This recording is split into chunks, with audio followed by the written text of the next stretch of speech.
If you're struggling whether to not get an ADHD diagnosis, you're going to want to stay tuned for this video. So my name is Edward Benton. I was diagnosed late with ADHD, and I'm going to share first about my personal journey with coming to getting a diagnosis and the kind of early struggles that I had with that, and then finally what led to me making the decision. And I'm going to talk with ChatGPT about, things that people might be going through or considering about whether or not, seeking out a diagnosis would be right for you. And by the end of it, I'm hoping to give you the encouragement on whether or not you should or should not take a diagnosis. So for me, starting with my journey, like I said, I am, 36 years old. I was diagnosed with ADHD last year at 35. And ADHD was something that I unknowingly struggled with for so much of my entire life. Throughout my life, I was somebody who was told I have a lot of potential, I can do a lot of things, and that's always been true too. I'm somebody who, like, in the right environments, I thrive, but in environments where things that were not interesting to me, not exciting, not filled with my curiosity, or wasn't studying the things I wanted to learn, or sometimes even at the right pace that I could learn them, I often found that I struggled. And this led to a lot of like shame in my life where I often felt like I could not be the person that I wanted to be. I would get really excited about like, oh, I'm going to study and do all these things. But at the end of the day, I wouldn't do the things that I wanted to do. And that always felt really debilitating to me. And it always felt like a deep character flaw. And in so many different ways, I hated myself because I felt like if I could just do the thing, then I would be successful in the way that I wanted to be successful. Whether that was schoolwork, whether that was, working on a project that I wanted to work on, or like accomplish the goals that were meaningful to me. I often just had this undercurrent of guilt and shame about this version of myself that I saw ahead of myself that I was not able to actively tap into. And through the last several years, where ADHD has become, say, more mainstream or talked about, especially online, people like the Healthy Gamer talking about it, other creators talking about it, and it's always like really challenging to navigate because you start seeing stuff where I was like, oh, well, that sounds like me, that sounds like me, that sounds like me, but it also sounds like everybody's talking about it, and like, oh, there's false TikTok or false ADHD or whatever. And it took me honestly probably 2 or 3 years from a point where I kind of felt like I feel like I have an ADHD I feel like I'm ADHD from these things and wanting to find out to a place where I actually felt like the courage to do that because so much of my own wiring is around, okay, well, I just need to figure out how to change myself. I just need to fix my diet to get my brain to operate correctly. I just needed to have the right system in place. I needed to be more disciplined. In reality, after getting my diagnosis, I really felt this huge relief because I was like, oh, okay, I just have a brain that's different. And one of the things I distinctly remember my therapist telling me was, you're not lazy. And that hit me so hard because deeply I felt lazy. I felt like I was a failure in so many different ways, or that I wasn't working hard enough, or that I couldn't do things because I could not operate in the same ways that other people operated. I thrived in certain conditions. I thrived when things were interesting to me, but I could not thrive in areas that required this sort of linear discipline, doing 4 hours of deep work and whatever. It just, I could not get myself to operate that way. And that led to a lot of shame and guilt. And once I was able to understand myself as somebody with an ADHD diagnosis, I was able to understand a lot more of my life in the past and find healing from that because certain behaviors, certain things I felt guilty about, certain struggles that I had made sense now. And it also gave me a clear roadmap on things that I could do to actually change it. So now I'm going to go with ChatGPT and just have a little conversation with it about what it is that maybe comes up for people with an ADHD diagnosis or people who are considering it. Hey ChatGPT, we're live on YouTube, and I want to get your take on what about ADHD. I was sharing about my own diagnosis and like kind of the struggles and journey to becoming diagnosed with ADHD or even reaching out for a diagnosis. And I'm curious, what are some of the common things that come up for people when they are maybe considering whether they should get a diagnosis? I mean, there's so much information online right now about stuff, and it's really hard to navigate what is true or untrue with so much like kind of misinformation about ADHD or whatnot, or even autism or other things. And like we might see like mirrors of ourselves, but we're not quite sure. So that can maybe lead to some insecurity, I would imagine. But like, what are some of the other things that somebody who's maybe considering a diagnosis for ADHD would want to consider? Absolutely. When someone's thinking about getting diagnosed with ADHD, they often grapple with a bunch of different considerations.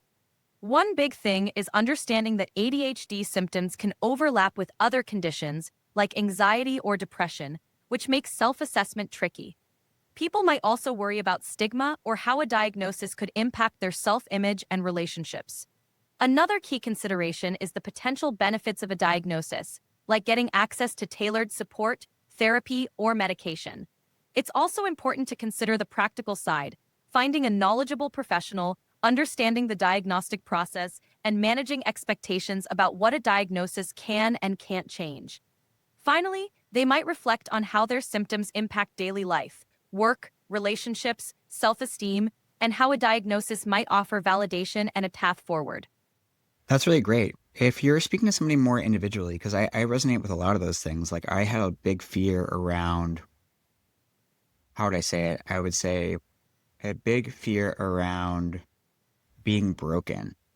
And, I think it's something that I resisted my whole life because my dad would be just like, well, you just have to focus or these kinds of things. And it became about like, you just need to be disciplined. It's just parents who are being lazy, especially when I was growing up in the 90s. So, like, how would you help somebody maybe overcome some of those like personal fears or concerns to just go and seek and find out rather than simply sitting in that pool of uncertainty? Totally get that fear. It's tough when those old messages from childhood stick around. One approach is to reframe how you see a diagnosis. Instead of thinking of it as confirming something broken, it can be about understanding your brain's unique wiring and finding ways to thrive. Remind yourself that seeking help is a form of self-care, not a sign of weakness. It's also helpful to connect with others who've gone through similar journeys. Hearing their stories can make you feel less alone and more empowered. Ultimately, taking that step can be a powerful act of self-acceptance and growth. Yeah, I agree. I think that's one of the cool things about it is it's like once you start to realize, even if like it's just simply the symptoms or you don't have to attach yourself to a label of, oh, I am ADHD and therefore and like make up for your behaviors, but it can become like a toolkit. It's like, oh, hey, I have ADHD, so I need to remember to put my keys always in the same place every single time.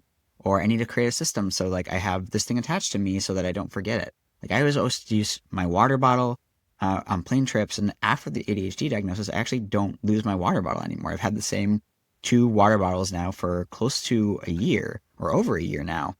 And that has honestly been such a huge personal thing for me because I always used to feel a ton of guilt and shame because I would lose shit all the time. And then I would feel a lot of rage at myself. And so learning more about how I work and being able to create an individualized plan for my life and find tools that work for me are so empowering because I also realize that like the things that may work for the generalized population don't work for me as an individual. And it's been so empowering to see those things and find the tools that like really match me and my system. That's a fantastic shift in perspective. It's all about turning self-understanding into self-empowerment. Knowing how your brain works allows you to craft strategies that fit you, not the other way around. And that kind of personalized approach can really transform daily life, making things that once felt overwhelming much more manageable. Plus, it's so validating to realize you're not alone and that there are tools out there designed to help you thrive. Yeah, I totally agree. And even with something like medication, I think, I think there are ways to maybe treat effectively ADHD without medication, and I think that's great if you can find them or afford them or have the time to implement them, etc.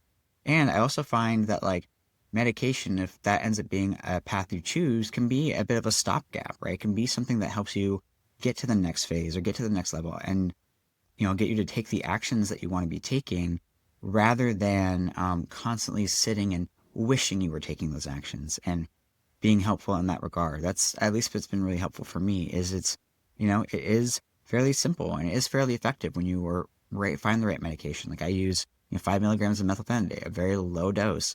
And that's been like really, really effective for me with, being able to have more choice about where my attention is placed on a regular basis. A great insight. Medication can definitely be a valuable tool, especially when it's part of a broader toolkit. It's all about finding what combination of strategies works best for you, whether that's routines, behavioral strategies, or medication. The key is that it's personalized and flexible, giving you more agency over your focus and actions. It's awesome to hear how you found what works for you and how it's made a real difference in your day-to-day life. So yeah, this is not also like, obviously it's not medical advice. I'm not trying to tell you whether or not you have a diagnosis. I just want to share my own personal journey and encourage you, I think, like the best thing that can happen if you don't have a diagnosis is to find out that you don't have one, because at least that ruminating thought disappears in your mind. And so if you are considering a diagnosis, my personal recommendation would be to go find out. Go talk to a therapist, talk to a qualified person, go get a QEEG done on your brain. Dr. Andrew Hill of Peak Brain Institute does these great brain maps and can actually tell you from your own brain, like whether or not you have ADHD. And that doesn't mean you have to take medication, doesn't mean you have to even do anything about it or change it, but it can give you a toolkit of understanding how your brain works to help you thrive in the world that you believe in. My name is Cameron Edward Benton, and if you like this video, make sure to comment, like, or subscribe. And yeah, and leave me a suggested topic for what you want me to do in the next video. Thanks for tuning in.